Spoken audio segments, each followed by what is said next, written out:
ऊपर, लेकिन जो सामने होता है, अज़ादार होता है, जो सामने फर्श अज़ा पे होता है, उसके भी बड़े मसले मसाइल हैं।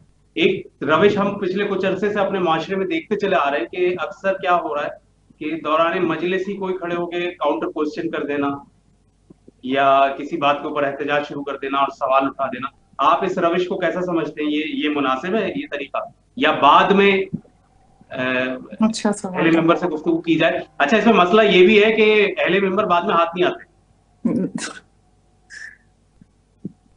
ये अच्छा सवाल है। जी ये सवाल आपसे भी होगा ये बहुत देखिए, अच्छा सवाल है। और अनिला काजमी साहिबा से भी। आप सब अहले मेंबर हैं, तो ये सवाल मैं बारी बारी आप सबसे लेता हूँ। मुख्तसर जवाब जैदी साहब। जी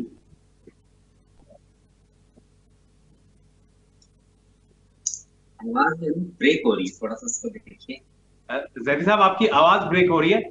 आप अपना कनेक्शन चेक कर लीजिए और सिर्फ ऑडियो पे आ जाइए अगर साउंड का मसला हुआ तो। ठीक है, तब तक मैं आवाज यही सवाल अनिला काजमी साहिबा से लेता हूँ। देखिए सही आ रही है। रीज्वाइन करें, असद असद भाई रीज्वाइन करें, आप आप रिज्वाइन करें।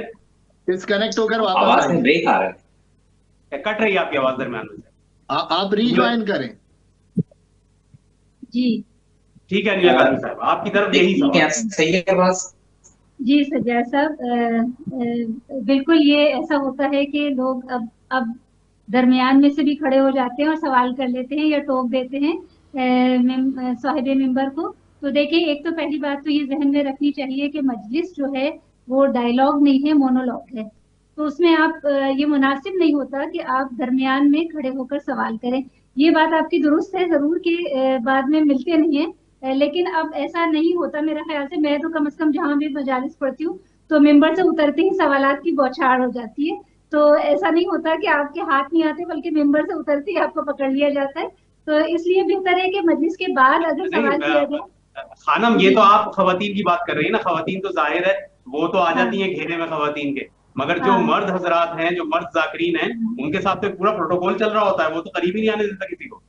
देखिए, ये प्रोटोकॉल ही तो तकब्बुर पैदा करता है, और तकब्बुर पैदा कहाँ से होता है? इसी प्रोटोकॉल हाँ की वजह से, इसी जी की हाँ, जी वजह हाँ। से जो आज का अलमिया है ना, जो ये है कि पहले जो खुतबा जो उलमा होते थे उनमें ये तकब्बुर इसलिए नजर नहीं आता था कि वो प्रोटोकॉल लेके नहीं चलते थे।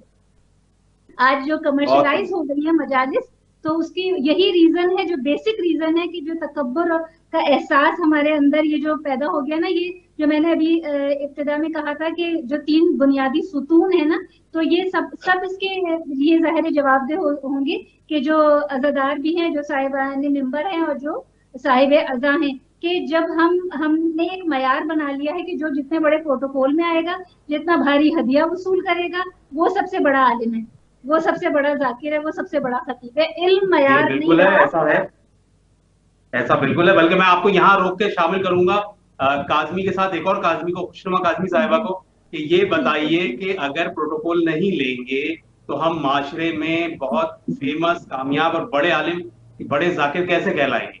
इस वक्त आपको सोसाइटी को भी तो देख के चलना है। वैसे सवाल कुछ और था, आपने मुझसे कुछ और सवाल कर दिए। लेकिन कोई बात नहीं। वो सवाल भी है, सब आप उससे स्टार्ट करें, आप उससे वो स्टार्ट करें। रखिएगा सवाल, वो वाला बहुत हाँ अच्छा सवाल था।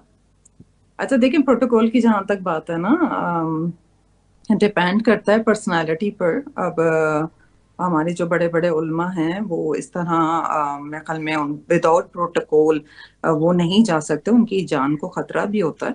तो कुछ मकामात पे प्रोटोकॉल लेना और देना सही होता है, मुझे ऐसा लगता है। मौलाना अली रजा रिजवी साहब बाहर से आते हैं, और भी बहुत सारे अल्लामा किलोल करवी वगैरह हमारे बहुत कीमती असास हैं, बहुत कीमती पर्सनालिटीज हैं, ये बाहर से आते हैं। मुझे लगता है कि इन्हें ठीक। प्रोटोकॉल मिलना चाहिए। प्रोटोकॉल आप किस हवाले से कह रहे हैं? अब मुझे ये जरा आप वाज़ेह करें कि कौन सा वाला जिस हवाले प्रोटोकॉल से आप कह आपने रहे हैं? समझा, मैं उसी हवाले से कह रहा हूँ कि वो एक तवील कतार है जनाब, बीगो डाला के पीछे, और वो बाउंसर्स हैं और वो सब कुछ है, और वो सायरन बजाते हुए आ रहे हैं, उनकी एक ताम झाम ही अलग है।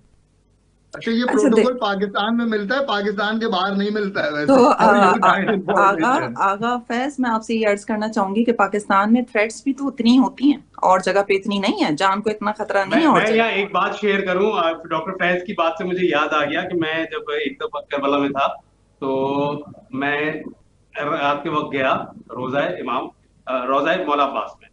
तो वहां मुझे एक बहुत मशहूर